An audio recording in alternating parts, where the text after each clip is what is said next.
Alright. Kept you waiting, huh? It's been a minute, folks, but it's good to be back. JP III here for VNsNow.com, and today I am bringing you Torpor Games' Suzerain. If you're familiar with my content over the past year and change, then you already know how I feel about this game. It's a game I highly recommend. It was definitely my visual novel for 2020, and one of the things that led to this is that I've been watching a lot of playthroughs, a lot of people experiencing the game for the first time, having fun, enjoying themselves, but I have yet to see, and this may just be me, I'll be honest, maybe I just missed it, but I have yet to see the definitive centrist reformist run, kind of the most realistic run if you want to reform and improve the country of Sordland. So that's what I'm bringing you guys today. I'm not going to pretend like this is a fresh playthrough for me or I'm going to be thinking too hard about the decisions. But what I am going to do is do my best to explain the context of the decision both in game and in real life. And hopefully it'll make what Torpor did a little bit more impressive for people who are on the fence about this game. If you have not played the game, I would definitely recommend it. A link to the Steam storefront will be in the description box, along with everything else I've written about this game. And the last administrative thing will be, this is not going to be a daily upload series. I want to stretch it out a little bit just because of my schedule. So right now I'm thinking Monday and Wednesday for uploads, but that may change. Either way, the best way to know when I'll be uploading videos of this series is to subscribe to this channel, if you're not, and follow us on Twitter, because I'll be putting updates on there as well. And VNsNow.com, always check out VNsNow.com for all these updates and everything I do as far as content. With all of that said, let's go ahead and get started.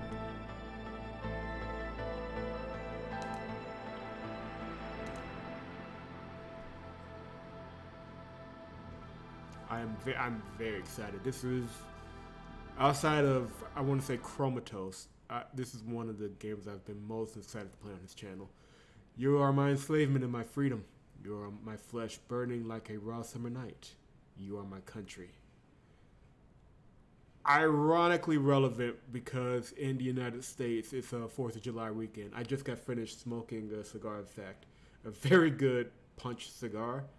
And I'm going to go ahead and recommend that right now. As a matter of fact, if you are planning to play this game, either have your alcohol of choice nearby or have a cigar, something that's a slow burn that can kind of get you in the mood of making decisions.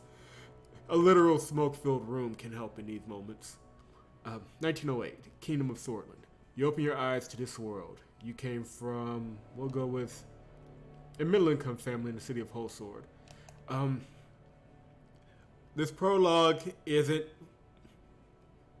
not just to be here. It introduces you to the world, but some of these decisions also put you in certain cities that are important in the game. So I'll try and point that out when those choices come up. But for now, let's just move on through this. Your parents named you Anton, or Anton. Well, Anton. As the only child of a diligent civil servant, you lived quite an ordinary childhood. Life was not bad. You were lucky enough to attend a well-known public school, but frequent fights broke out at the Rayne family home. These made you feel uneasy.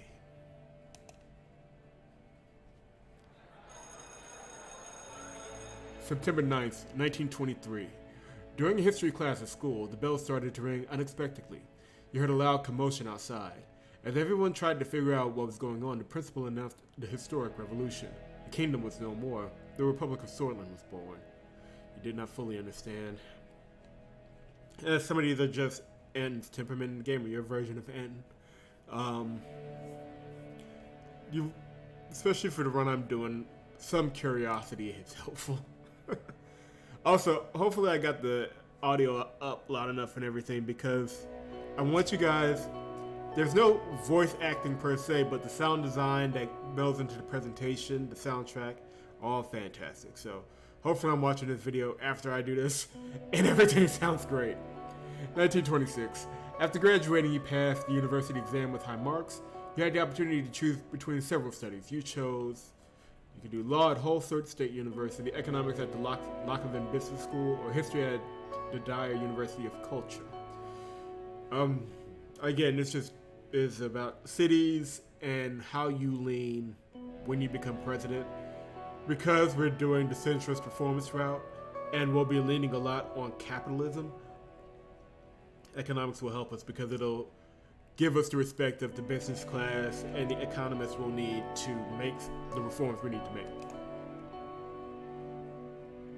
During the first year, you attended a lecture with David Weissy, or Weissy. I'm going to go with Weissy. He was a well-known diplomat from the foreign ministry and the son of the president.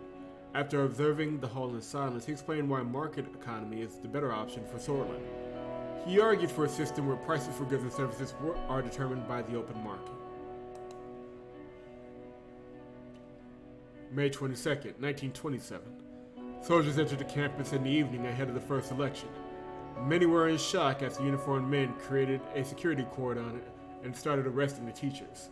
A group of students started gathering in protest. Along with your best friend, Peter Vector, you decided we're going in.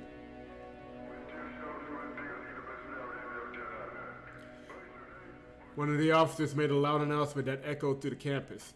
General Lutheran declared martial law in order to restore the administration. Please stand back and disperse to your rooms. You joined the students that slowly marched towards the large group of soldiers. Suddenly the soldiers charged. A student fell and was trampled as everybody started running away. We're gonna hold our ground like an idiot. That's what we're gonna do. The soldiers beat you relentlessly. It was a gloomy year. October 10th, 1927. The majority of the students and teachers displayed their opposition. Thus, Lockerbie became a target for the military regime. You didn't want to stay idle and decided to join, we'll go with a human rights group on this one. The group heavily protested against the deteriorating human rights situation in Sordland. You contributed in thorough discussions on how to protect and expand freedoms. At one of these meetings, Peter introduced you to one of his friends, Monica, who was a volunteer for the Swedish League of Women. You were immediately attracted to...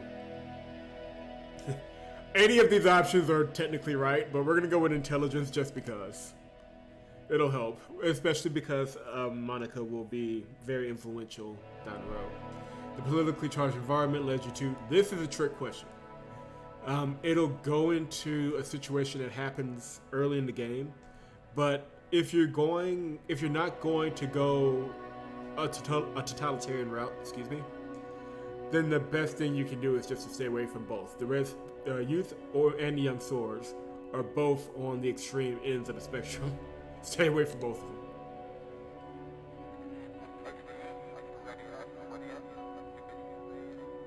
June 2nd, 1928. The radio relayed that the communist General Rickert surrounded Lutheran and his troops, demanding their surrender. They refused and heavy fighting broke out across the country. You just couldn't believe it. The army was fighting amongst themselves. Sordland plunged into chaos. The clashes escalated into a full-blown civil war. The horrors made you isolate yourself for a while. Monica helped you cope, and love grew between the two of you. However, it was a difficult time for love.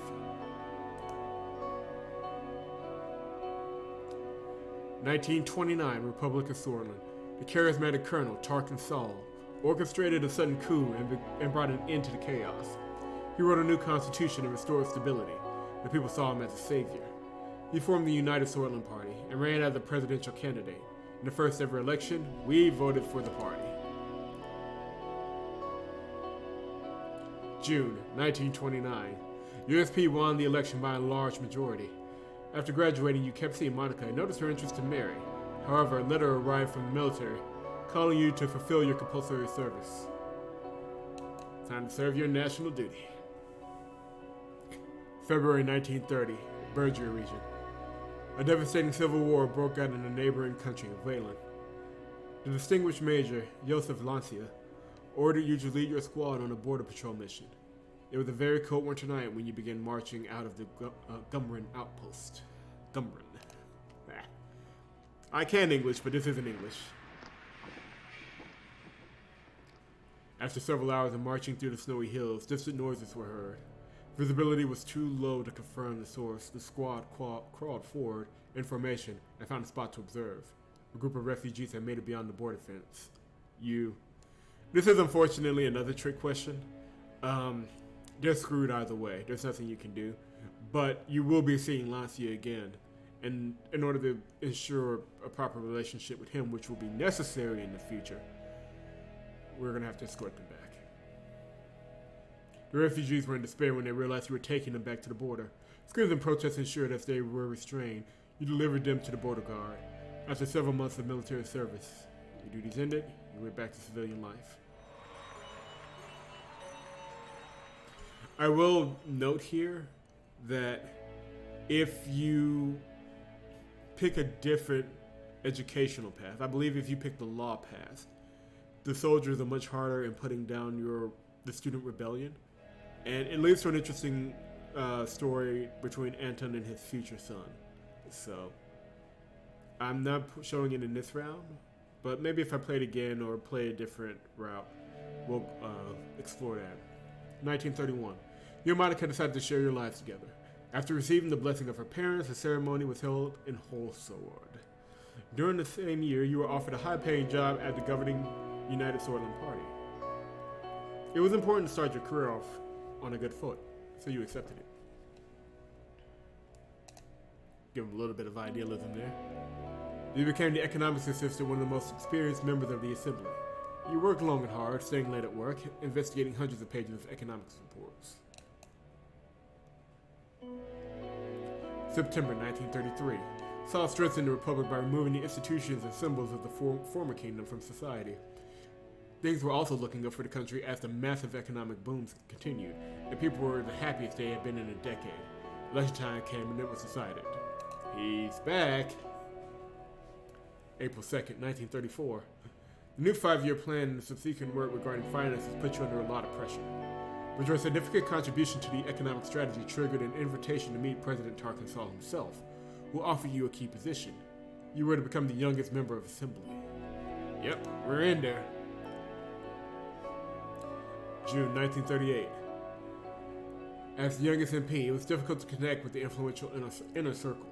You needed allies, so you brought Peter as your right-hand man. The birth of your son, Frank, we'll go with Frank.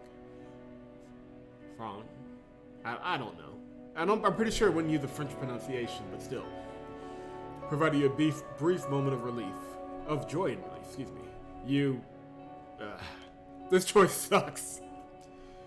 Because knowing the interactions that Anton has with his son later, he would hope that sacrificing work would help here. But the reality of the situation is you need to build up your reputation and you need to be at Parliament as much as possible, not Peter, which would be the only other option in the situation. So, we won't be the first people to sacrifice our family for power, and we won't be the last, unfortunately. October 1941. Along with Peter, you have done great things to cement your position at the party. Meanwhile, at home, Monica and Frank felt your absence. At the same time, President Saul increased his authority over the years. His growing ego started to cause strife within the party. The cracks begin to show. October 1945, President Saul barely secured a majority in the election against the opposition leader. He's on his 5th election. That is... oh, man. Almost 20 years. President Saul barely... well, he wasn't... well, he was elected the first time. He was elected the first time. Never mind. President Saul barely secured a majority in the election. I already read that.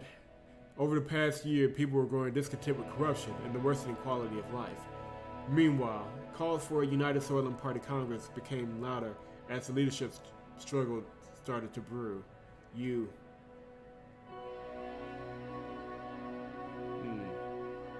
We can't stay on the sidelines. The best option here is to, while there is opposition, it'll be either with some of the nationalists that we'll be working with to support him for now.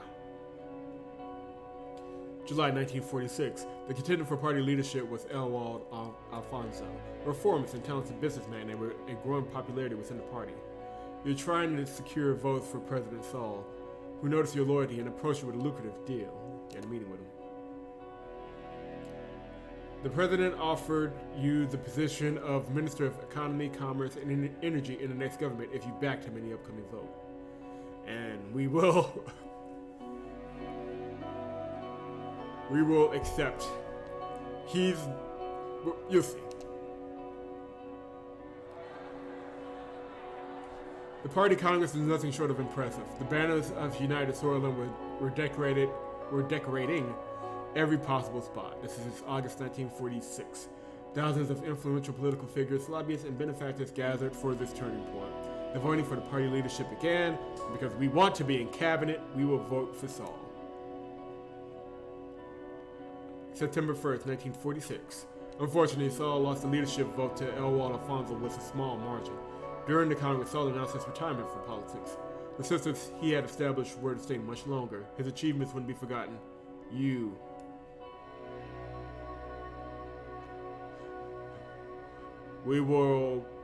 The best option is to be troubled with change. Again, we're going fairly centrist, and with that comes just a little bit of conservatism.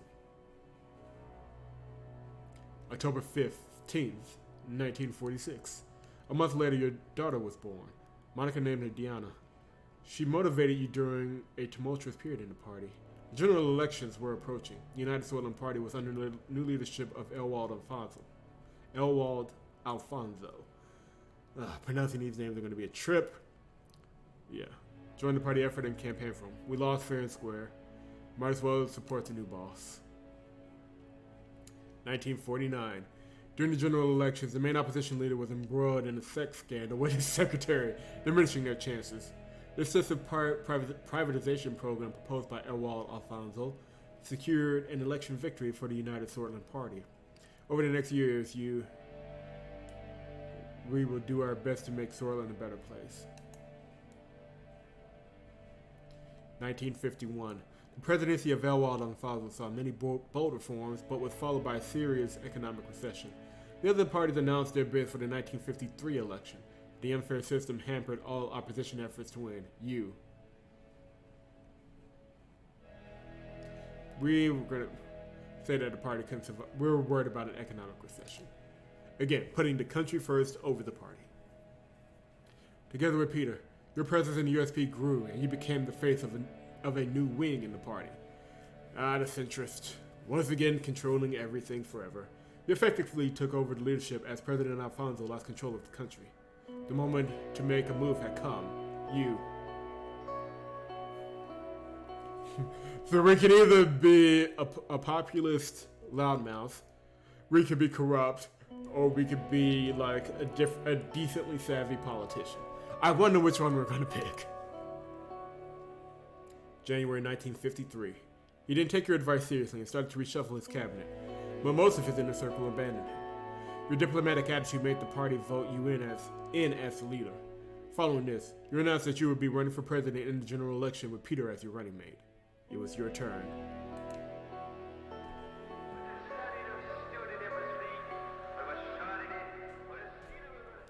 October 1953.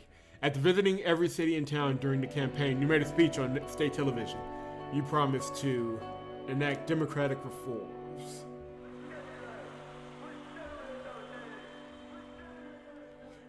The people are tired of empty promises.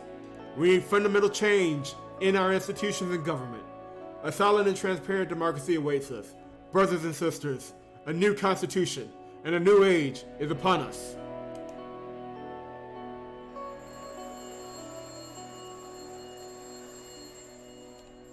October 5th, 1953. On election day, millions went out to cast their votes.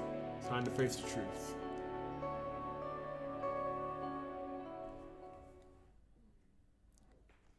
Still the best written prologue in gaming for my money. So dramatic. That's one of the reasons why I would love like a Suzerain TV series. There's just so much content there, even in the prologue, to do like a full season. You could do just one season of him becoming president, or not even.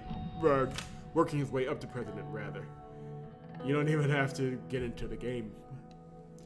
So this is a recent update they did. Before, they didn't let you customize Rayne.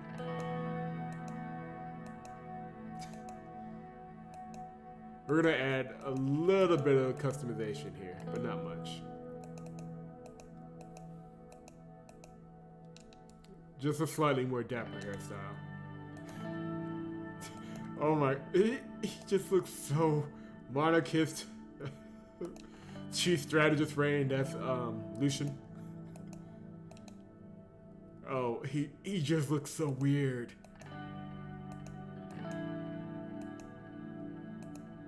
Strategist, theorist. Wow. I'll give them this. They gave plenty of facial hair options, but we're gonna stick with the iconic mustache. How about that? The Millennialist look, which is basically communism. A maroon suit, Sordland first, tuxedo, grand. I like that grand suit. Like, I know Anton is a simple man, but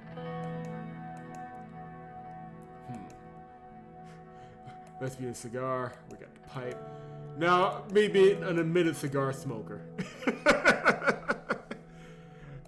Naturally. Tan, gold, maroon, red, turquoise. We'll just have the office windows in there. A little fine tobacco helps the work go forward.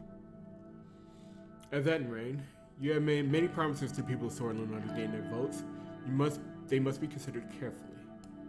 So we're going to promote the free market. I'll read through some of these descriptions just so we're all on the same page.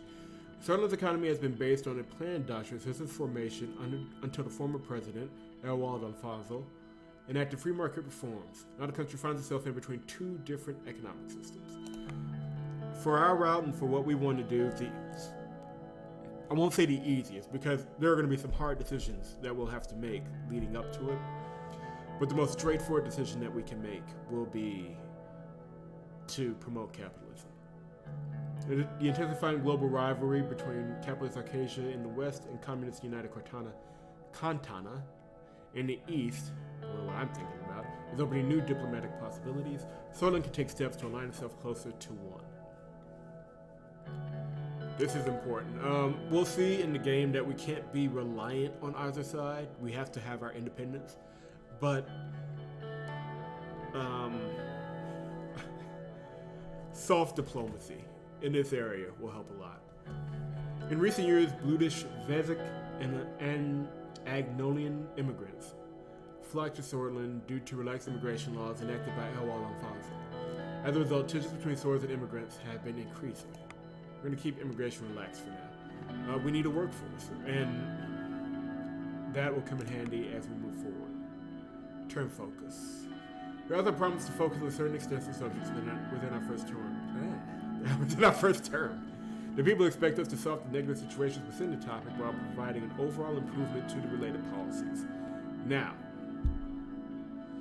you got health, education, law and enforcement, and the military. The most straightforward, I'll say, way to go about this. And I'll show you why as we get into it. There'll be privatization options that'll help with some of the others, and ways that we can manipulate. Manipulate is the wrong word. But there is a way we can balance this out to where we can improve health and education in the military. But law and order is directly controlled by ourselves and our security cabinet, or the security committee of our cabinet. There's really no way to do it other than we're going to have our hands full with that most of this playthrough. So if we do well in that area that we promised to focus on, then that's pretty much guarantees re-election.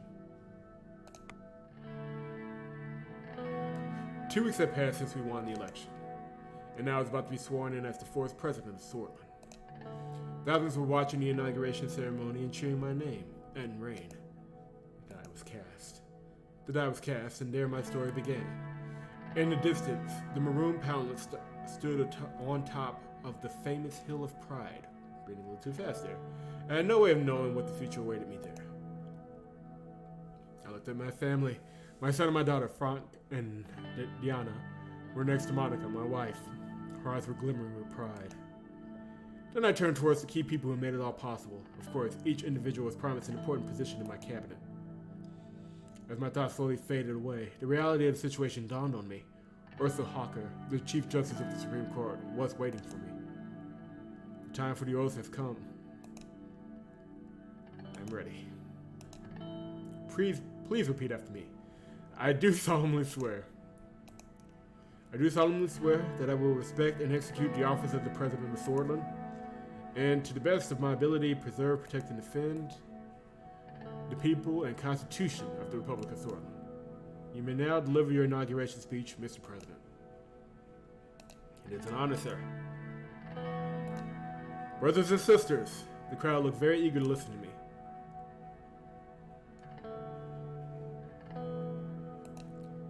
For many generations, this country and its long history has kept us tied to an idea, the idea of unity, and our people's right to a free and prosperous life. We still have insufficient infrastructure, houses without electricity, without water. We have crime in our streets, unemployment within the youth, and we have injustices in the government that plague us. I promise you, we will stop the recession and eliminate poverty. Change now, not in the next decade or years, today. Hundreds of thousands cheered. They were shouting my name in unison. I felt the responsibility, the power, and the burden all at the same time. We'll just do a simple wave. I waved at the crowd, which made the crowd cheer louder. I took a long look at the people of Sordland to burn this moment into my memory. One of the presidential guards came by to notify me that it was time to leave. I made my way to the leading car in the motorcade. The presidential state car was a jet black Cadilla with flags of Sordland above the front headlights. Next to it, a man was holding the door. Hello, Mr. President. Still under the effective speech I made, hearing my new title made me smile. If you allow me to introduce myself, I'm Sergey, your new driver. At ease, Sergey. As you wish, Mr. President. I'm going to trip over a lot of these words. I apologize in advance. He respectfully bowed his head before opening the car door and gesturing inside. I entered the car. We'd be heading towards the palace. The motorcade began to move. On the way, Sergey proceeded to explain his duties as a driver. As minutes passed by, I found myself lost in thoughts again, barely paying attention to what he was saying. He suddenly made a gesture towards the now closer palace. Isn't it a beauty, the Maroon Palace? He was right. Sunlight glinted off the palace's many maroon-colored domes. It was so bright that I had to look away. Every time I look at it, I am reminded of my duty to this nation. So do I, Sergey. It is the beating heart of the nation, after all. Well said, Mr. President. The car drove past the majestic gates, continued uphill to the entrance, and stopped in front of the doors. Sergey got out of the car and opened the doors for me. Have a great day, Mr. President. Morna Westcore. I'm pretty sure that's how you pronounce it. You're referring to the famous Swedish phrase from the time of the Revolution. Morna Westcore, Vector Sista, which means morning will come, victory is close. Vector Sista. I do like that. That's one of the things that's carried over from the fandom of this game. That phrase, which is fitting if I do say so myself. I made my way upstairs through the extravagant corridors of the palace. Marble and engraved wood finishes decorated the interior. My footsteps echoed in the colossal halls. The guards bowed their head in respect as I opened the massive doors to my new office. Alright. So, there's a lot to go over before we even get started. This game is huge. So if you're playing this game for the first time, I recommend that you spend your first few hours reading the codex, like the entire codex. Read it all, because it will help you get a grasp of the history and situation in both culturally and politically in the world and in Sordland. So it's a bit of a read. They keep it entertaining, thankfully. But, like, look at this. Look at all these entries. There's a lot here. But again, trust me, you want to read all through this. And we'll be meeting him soon enough. And you'll be in a much better position when you do. So that's the codex. You'll also have access here to kind of these mini menus, country overviews, how things are going. Should be fairly obvious. If it's in red, it's bad. If it's green, you're doing okay. So, just got a lot here. Again, I won't go through it all. Here's our current cabinet and how everything kind of breaks down right now. The different factions of the country. The old guard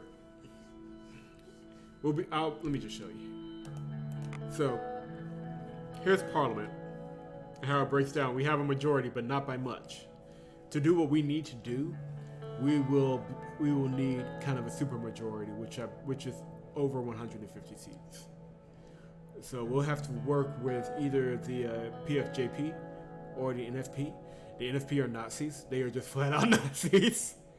And there's also a small independent faction in there as well. The judiciary basically works like a Senate. They're half legislative, half judicial. And we'll be going over that in a briefing soon enough. But we have some help here. Like our Minister of Justice is on the court. And we have a centrist, and like I said, we're going for the centrist playthrough, centrist faction here.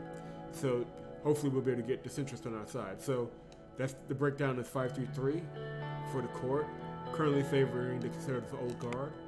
And our party has a tiny majority, like a bare majority. So anything we want to get done will require some help. So that's a quick little briefing on kind of the situation. Now let's go into, I guess you would say the overall map and briefings. Anytime you see an arrow pointed anywhere and that little notebook icon come up, that's just giving you a briefing of what's happening. Or a notification. So yeah, these are just notifications, congratulations. So Lesbia, Prime Minister Alvarez, they are capitalist. We will be meeting them soon enough. Wayland, who's right on our border, had a recent civil war. Congratulations from President Smollett. Signaling the desire to normalize the diplomatic situation between the two countries. We will get to that. Let's just go through all these briefings. As you notice, Rumberg has not sent congratulations. That'll be important in the future. Congratulations from Chancellor Hegel. He sent a concession from Vogtland in case of promising trade deal. He also congratulates Swedish democracy for the successful election and warns about the threat Acacia's growing influence poses Eastern Maricopa. So trying to butter us up early. I don't blame him. Congratulations for PM Van Horten or Horten. Guess that's supposed to be Dutch or German. Congratulations on our election and praised our party stance on just and transparent elections. He signaled his wishes to continue the trade partnerships between our countries as equal partners, as opposed to earlier trade deals in which he believes gave Sordland unfair advantages. Alright, that's enough for going on outside our borders. Let's look on the inside. Port of Laxman loses importance. So this is no longer the busiest port on the continent. We can take steps to improve that, and that will help our economy. As you can see, our economy is in the red. We have a small budget surplus, which we have for now. Like an investment, Mayor Arvery, Neil. Lack of adequate infrastructure around Arvery. In the rural areas, yeah, I can see that. Low production, low infrastructure. We'll have an opportunity to build that area up. For now, oh yeah, one more thing. Newspapers. So, if you've never played the game before, you will have to read, every time you see the newspapers up, you want to read them. It is a great way to see where you're going. The Wholesale Post, Sordland Today, are fairly government friendly. Or they're more right-leaning, rather, if I remember correctly. Facebook of Unity. Yeah, Heart of Sordland. they lean more conservative. If the Heart of Sordland Media Company. The president has been sworn into office by Chief Warsaw Hawker. Managed to get, I got 37% of the vote, which is not like, and this is extremely important to understanding the political situation of the country. We are not, by any means, everybody's favorite president, but hopefully we can get there.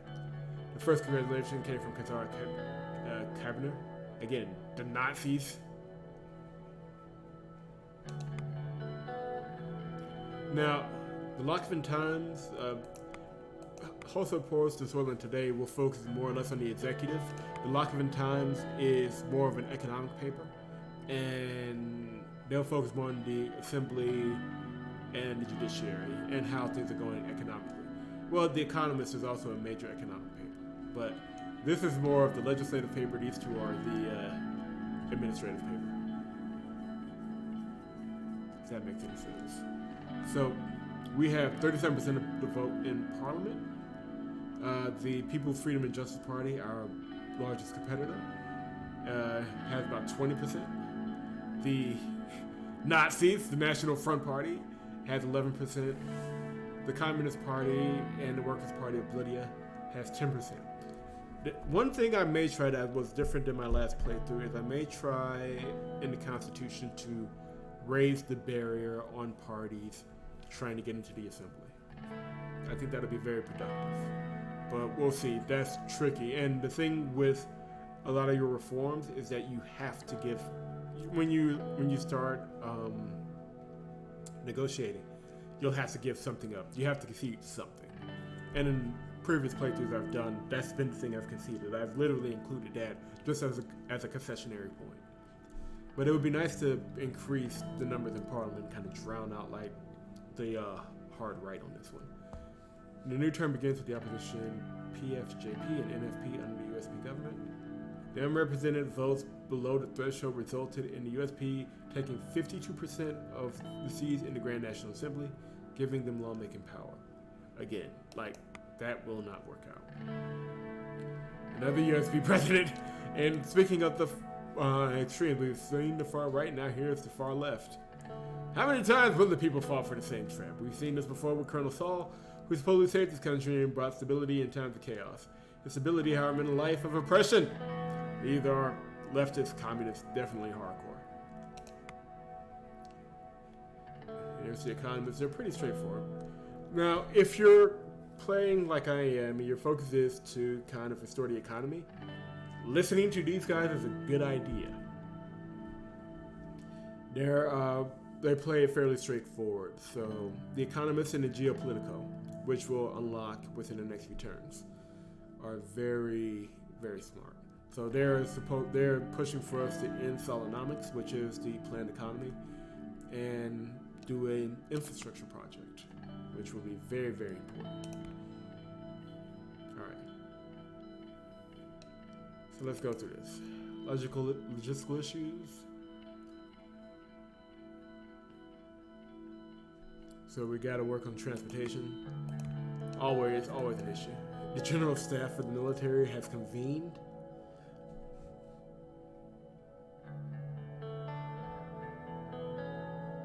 They want support strengthening the military. We will get into our decision on that soon enough. Let's go into our briefings on this one, and that'll probably be the first episode. Just literally the prologue and the first few briefings. Peter Vector arrived a couple of minutes early and sat across from me. He was struggling to hold back his smile. We did it, Anton. We won. Finally. All those years with our noses to the grindstone paid off. Peter's eyes sparkled. The strain of the past months had put a damper on his usual rakish charms, but today he was looking and acting more like his old self. He loosened his tie and undid the top two buttons of his shirt. Enjoying the new secretary I picked out for you? Thought you'd appreciate her gorgeous set of talents. It's a shame the rest of your staff aren't as easy on the eyes. He gestured to the slight pouch that protruded over his waistband. But hey, back in university, did you ever imagine we would be sitting here in the Maroon Palace? We have to celebrate this great victory. Well, we will celebrate at the inaugural ball, just hanging there to the evening. Now, Peter is a bro, alright? y'all need to understand that going in. So, Let's celebrate then. I got my hands on something special for us. An Earlery Maroon, 30-year-old. I opened the expensive bottle of whiskey and poured it in 2 glasses I prepared. The exquisite smell filled the room immediately. It's 1924. That was my freshman year, also the year after the Revolution. Very difficult times, to be honest, but this smells like heaven. The future awaits, Peter. Toast. Salute. I raised my glass and toasted with Peter before smelling the whiskey and taking a sip. The sweet vanilla tone combined with an oaky taste developed into a lingering smokiness. Peter really seemed to be enjoying himself. Oh, what a taste. This is how we should start all meetings then. We could, but maybe we shouldn't. Maybe not. But thanks for the drink. This is really amazing. The door swung open and Lucien Galade, my chief strategist. I've also heard this pronounced Galade, but I'm going with Galade. Walked in. He was a compact man with sharp, bird-like features. After briefly surveying the room from wall to wall, he sat down, pouring a glass of water and opening his briefcase in a series of quick, graceful movements. Gentlemen, the tall case clock in the room struck 3 o'clock. Damn, you're exactly on time. Hello, Peter. Lucien turned towards me. He very slightly bowed his head. Lucien, how are you? I am ready and able, sir. Lucien spoke with soft, clipped tones that immediately drew your attention towards what he had to say. Peter and I waited for him to proceed. Let's start by evaluating our current situation. Now, like in a different governmental structure, like if this was semi-presidential instead of presidential, Lucien would be my prime minister. In many ways, Peter's going to operate like a prime minister, even though he's the vice president of the country. But seriously, just his chief of staff position is technically kind of like a prime ministership or premiership. The majority of the Swedish people demand change. They're more concerned about the economy than the Constitution, but they blame the system for their problems. People are losing their trust in our democracy. Why do you think radicals like Bernard Circus are becoming more popular? Everyone's expecting us to bring the change the last government did not. Franz Richter, I kept saying Victor, Richter, leader of the Reformers, believes that true change can only be accomplished by transferring some of our powers to the Assembly. I'll move into the details of their demands shortly.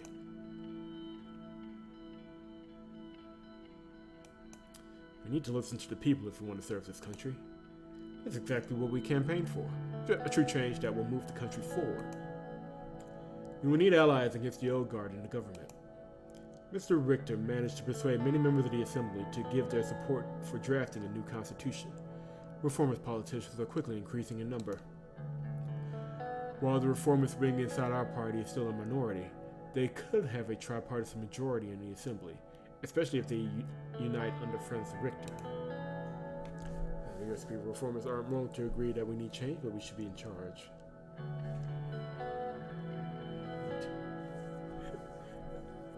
See, I'm trying not to give too much away, but that will lead to an opportunity later. Mr. Richter could be a potential ally in our goal to maintain a majority in the Assembly. He's definitely key in this. The reformist demands are clear. They want to limit the president's veto powers, ensure that the Supreme Court is independent, and take away the court's right to vote on constitutional amendments. Again, this is them having far too much power.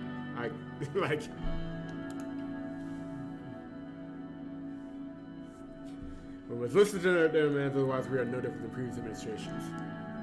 I support the reformers. We need a proper balance of power in this country. I agree. We can't ignore the winds of change after all. The old guard will do its best to preserve the Constitution. Chief Justice Hawker and his allied judges have great influence over the Supreme Court, which will be tough to break. The court also has the final say over constitutional legislation. Without their approval, we cannot even change it. We need a comprehensive bill to balance the power structure more fairly. I agree. The old guard won't like this, though. A comprehensive reform that would make the reformists happy would mean maintaining a balance between all branches of government, which means removing your absolute veto as well. The reformists demand that all loopholes in the Constitution are closed. Looks like we have many challenges ahead. We can figure it out. Our party still holds 130 out of be 250 seats in the Assembly. We've got the power. However, to reform the Constitution, we must receive a 2/3 majority in the Grand National Assembly, which is 166 votes, and a simple majority in the Supreme Court. That equates to 6 votes. After we have settled on how to proceed, we will need to talk with our party figures.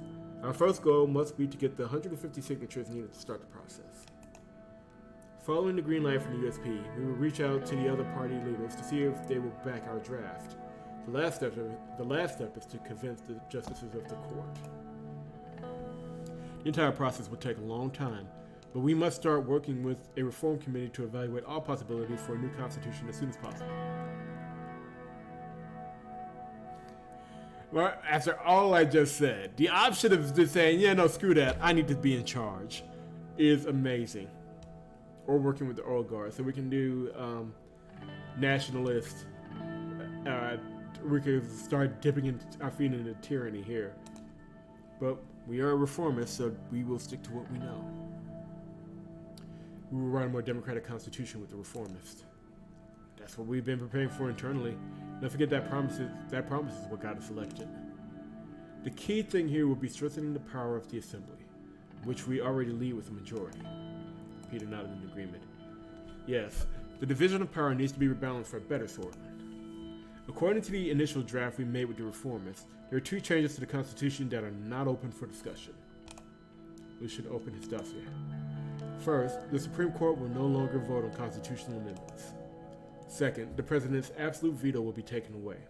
This can be replaced with a limited veto system by fixing the current loopholes. I have no problem with these clauses. Let's work with the reformists. Yes, sir. Lucian nodded. We will form a reform committee together with all parties and start reaching out to all the stakeholders in the Assembly and the court for a new constitution.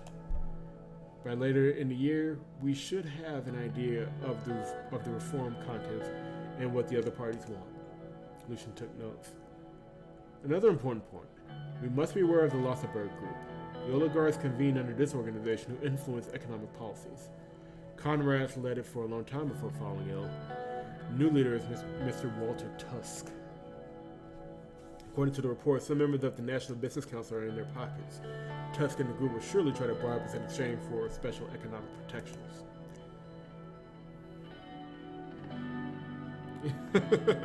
We won't let these privileged, greedy, and snobby capitalists run the country. I mean, we could just take that deep dive into communism there, but I'll enter a dialogue with them eventually. We need to be diplomatic. Wise approach. It's good to understand and see if we can reach a middle ground. Lucian looked at Peter. As far as I know, Marcel Caranti has some strong ties to this group. His influence could definitely be an asset to us, but I'm sure he'll want something in return.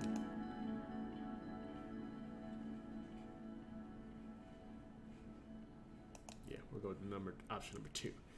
The group's influence is an important force, one that we should use to our administration's advantage. If we can get them to side with us, it all depends on what benefits we can offer and what the leader wants. We need to tread carefully on all sides with all power players to survive our term. I need to underline the seriousness of the situation. The military and the general staff are a powerful element in the state, and as history tells us, a dangerous one too.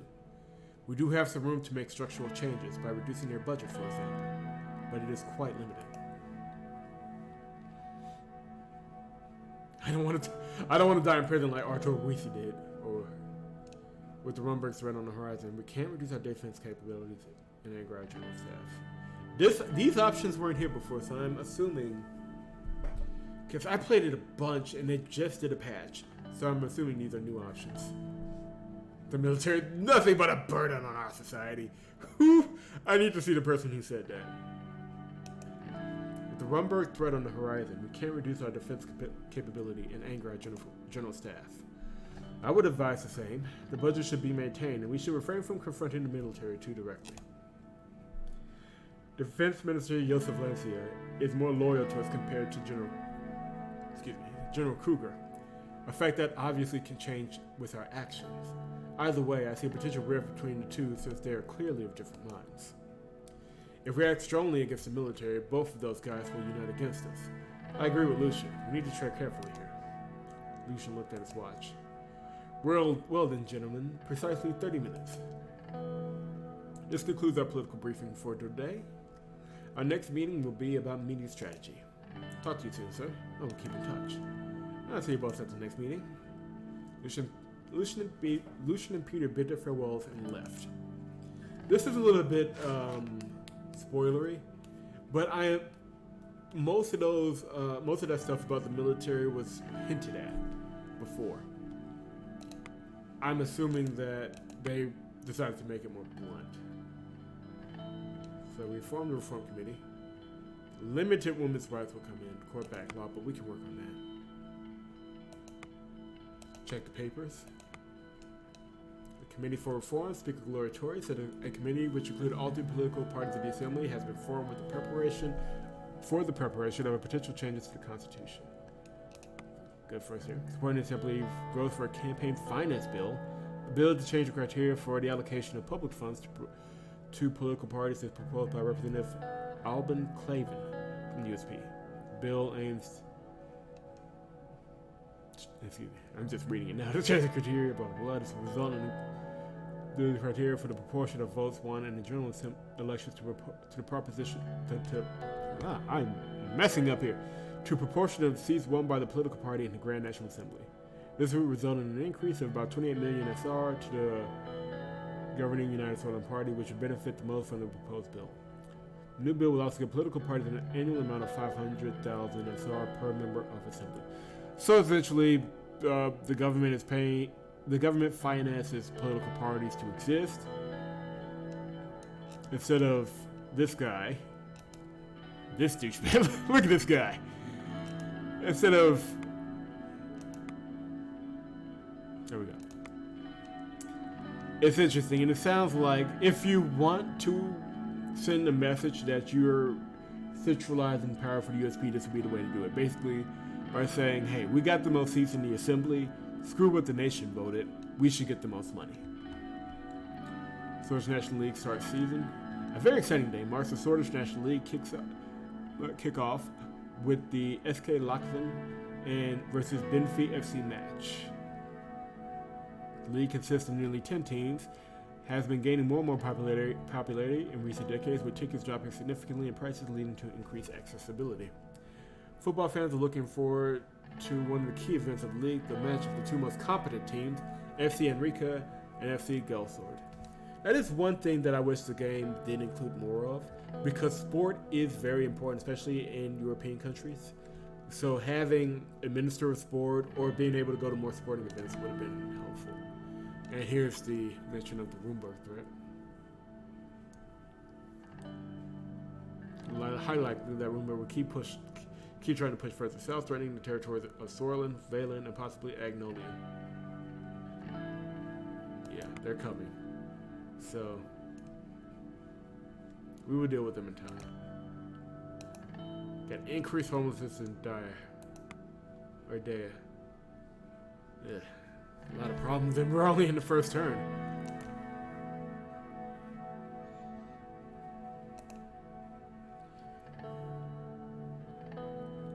Public opinion report. Reformist propaganda from the leader, Franz Richter, has resulted in a massive increase in the demand for democratic reforms.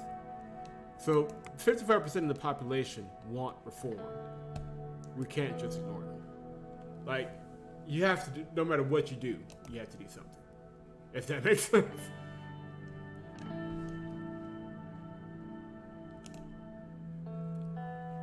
Simon Hall, Gus Manger, and Lilius Graf were about to arrive at the White Room for our scheduled economy meeting. This was the room in the room palace where all important meetings were held. Basically like the Roosevelt room or the cabinet room.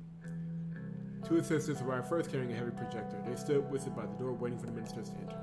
From the hallway I heard Lilius Graf's voice. She was using the patient, almost motherly tone she often took in heated arguments. Gus, do you really think that such an economically advanced area is more in need of investment than Agneland?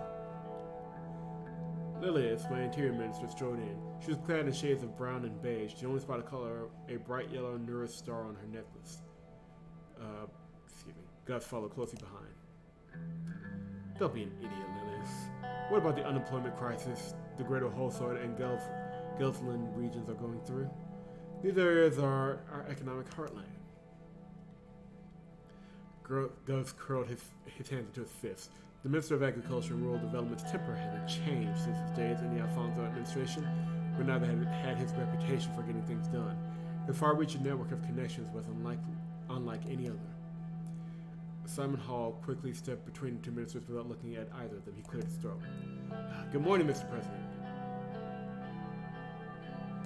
What's the debate about? Just a disagreement in internal economic strategy, President Rayne. I'm not sure I would call it just a disagreement, Lilius. Could you enlighten me, Gus? This graph seeks to focus our economic development in a region where we can't reap the financial benefits. Business leaders are requesting better logistical links in order to contribute to the economy more. A wise idea if your main agenda is to make money instead of developing the region and serving the people. Could you watch your tone? Now, just elaborate. Of course, the argument is simple. Agland is our weakest region, both in terms of economic and social support. We should support the city of Arvry and its respected mayor. How impartial can you really be? Simon was observing the argument. What are your thoughts, Simon? I have to say I agree with both of them. Agland is in need of investment, and we can improve Greater Holsworth and Gelsland. I want to avoid the topic now, since we will talk about it in the future. I will rather first fully brief you on our current economic situation. Simon pulled the silk handkerchief out of his pocket and briefly wiped his glasses.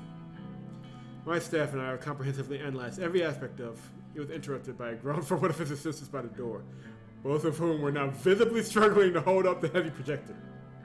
Oh, you can put that there.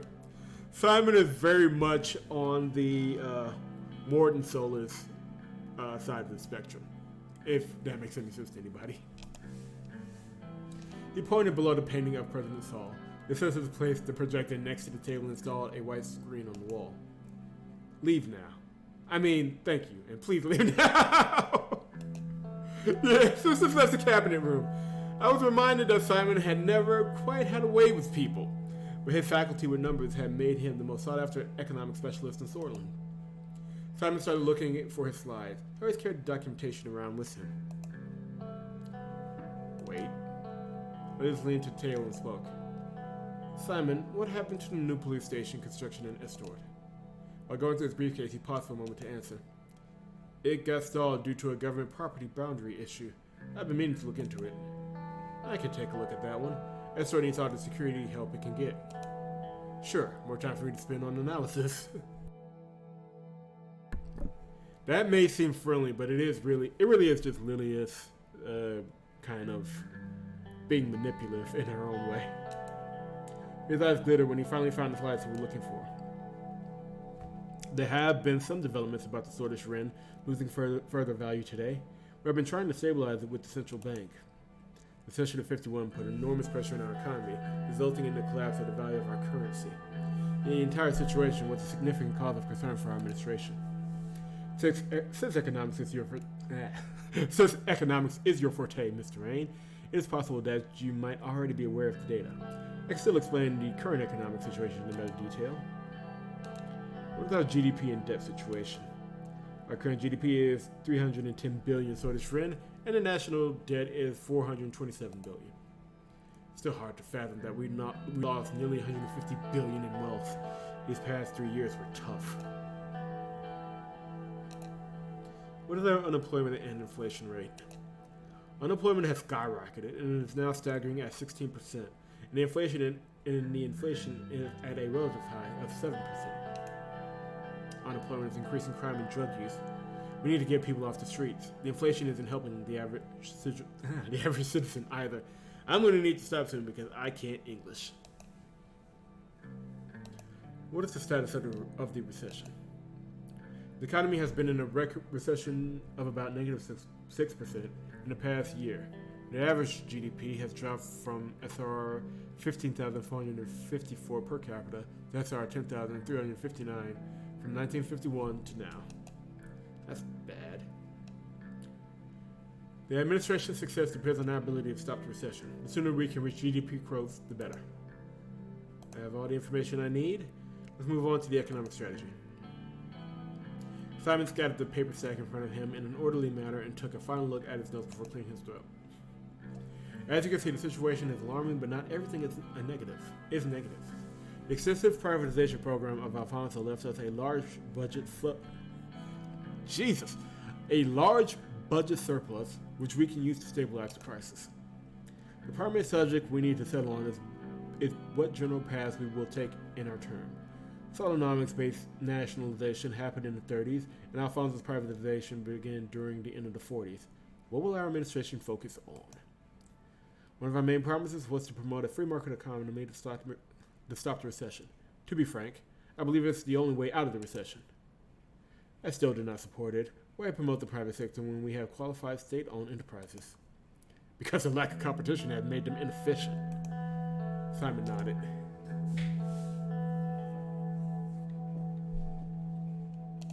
Humanity in the 20th century is thriving because of the rule of supply and demand.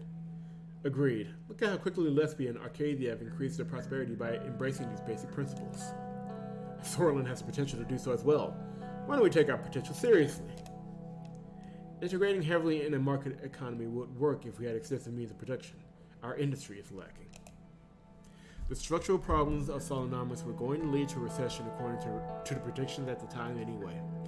Either way, even if we pick one of the doctrines, we retain the option to make economic choices on a case-by-case basis. That is, however, not recommended in my point of view. The last thing we need is a chaotic economic plan. Finally, something we can both agree on at least. There's another important point which has a direct impact on our economy. Superpowers. We might have won the election, but I'm still against aligning ourselves with any superpowers. Economically speaking, we are much closer to Arcadia than United Cantana, so the decision to align with the West makes more sense. We must be very cautious. There are schemes being devised about Sordland.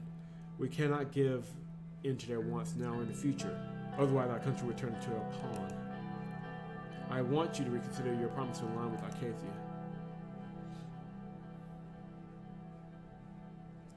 I made a promise to the people of Sordland. Don't worry, I won't let Arcadia control Sordland. Control? No, Mr. President. It's simply a partnership, and a very valuable one at that. Valuable for Arcadia, maybe, not for Sordland. That's simply untrue. When the time comes, I hope you make the right decision, for our own good. Simon cleared his throat again. Let's not get ahead of ourselves. Minister Weesey will be in charge of informing you on those type of foreign policy decisions. We must first decide on our internal economic plan. Simon put forward a legal document outlining the possibilities of both economic doctrines listed. The captain looked at me.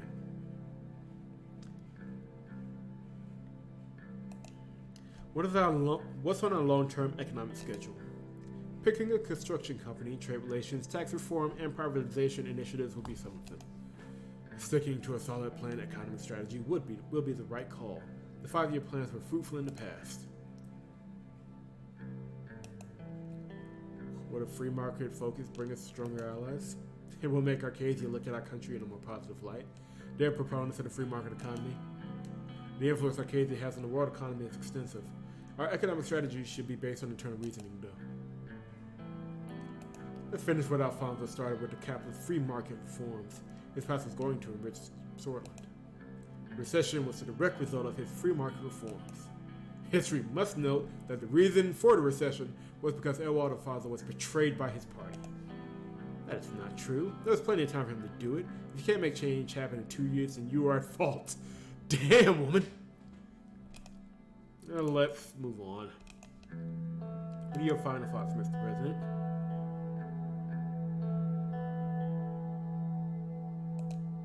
We also got opportunities like privatization to create financial resources. This is exactly my mentality.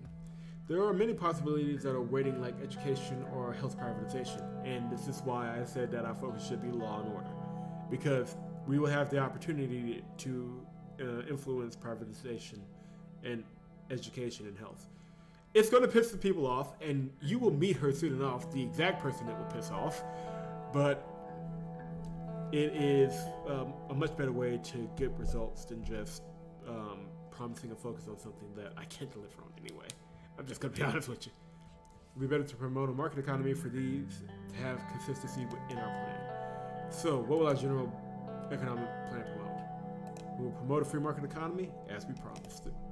I can't say I agree with this. Lily's looked displeased. Now that there is clarity on which direction we are heading, I'll work on a good plan accordingly. This concludes our meeting. At our next gathering, we will talk about the upcoming infrastructure investment plan. Now that the economic direction was taken, the ministers dispersed for lunch at the Maroon Palace. Okay.